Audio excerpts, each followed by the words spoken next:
人间的路，深一脚浅一脚，步步皆是故事。香菱用故事和您一起开心看世界。从前县城南街开着2家米店，一家叫永昌，另一家叫丰裕。丰裕米店的老掌柜眼看兵荒马乱，生意不好做，就想出个多赚钱的主意。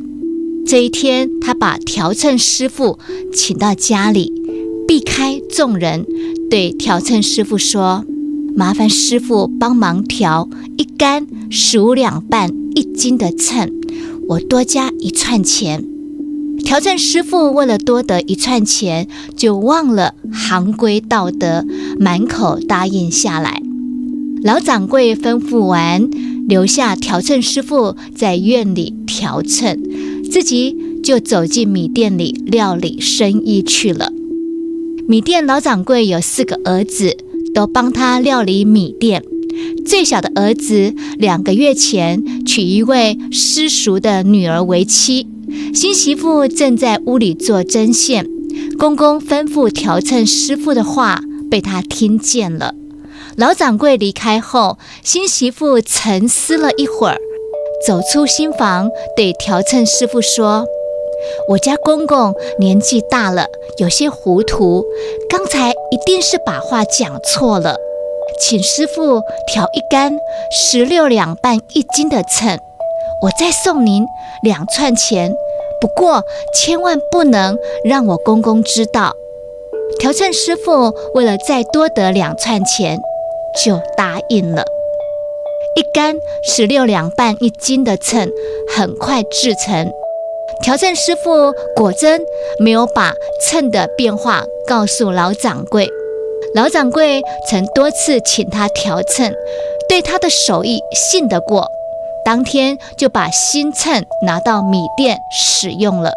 一段时间后，丰裕米店的生意兴旺起来，永昌米店的老主顾也赶热闹，纷纷转到丰裕买米。又一段时间后，县城东街、西街的人也舍近求远，穿街走巷来丰裕买米，而斜对门的永昌米店简直门可罗雀。到了年底，丰裕米店发了财，永昌米店没法开张了，把米店顶让给丰裕。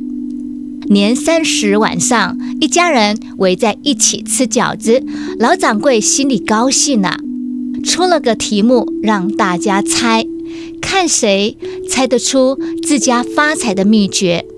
大家七嘴八舌，有的说老天爷保佑，有的说老掌柜管理有方，有的说米店位置好，也有说是全家齐心合力的成果。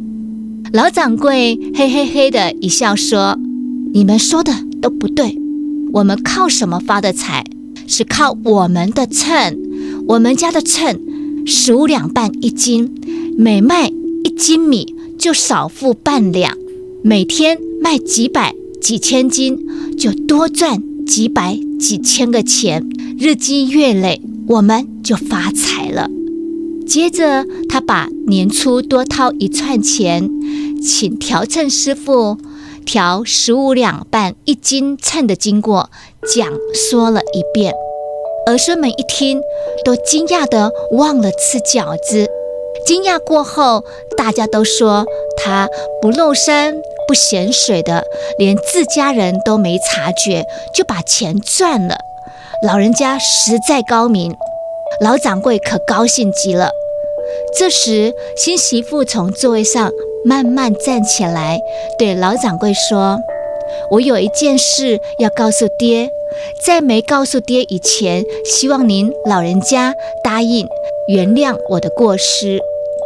等到老掌柜点头后，新媳妇不慌不忙，把年初多掏2串钱，请调秤师傅调16两半1斤秤的经过讲给大家听。他说：爹说的对，我们是靠秤发的财，我们的秤每斤多半两，顾客就知道我们做买卖实在，就越买我们的米，我们的生意就兴旺了。尽管每一斤米少赚了一点利，可是卖得多了，获利就大了。其实我们是靠诚实发的财呀。此时大家更是一阵惊讶，一个个张大了嘴巴。老掌柜不相信这是真的，拿来每天卖米的秤一校对，果然每斤16两半。老掌柜呆住了，一句话也说不出来，慢慢地走进自己的卧室。第二天吃过年初一早饭，老掌柜把全家召集到一块，从腰间解下账房钥匙说：我老了，不中用了，我昨晚琢磨了一晚，决定从今天起把掌柜让给老四媳妇，往后我们都听他的。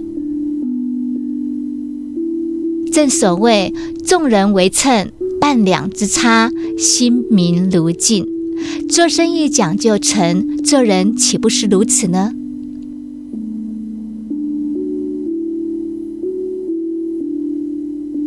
今天就分享到这，期待下次再见。如果你也喜欢香菱今天分享的故事，按赞是一种鼓励，订阅是一种喜悦，分享是一种快乐。请记得帮我按赞、订阅、开启小铃铛，并且分享给对相关主题感兴趣的亲朋好友。谢谢您，有您真好。什么按自 C。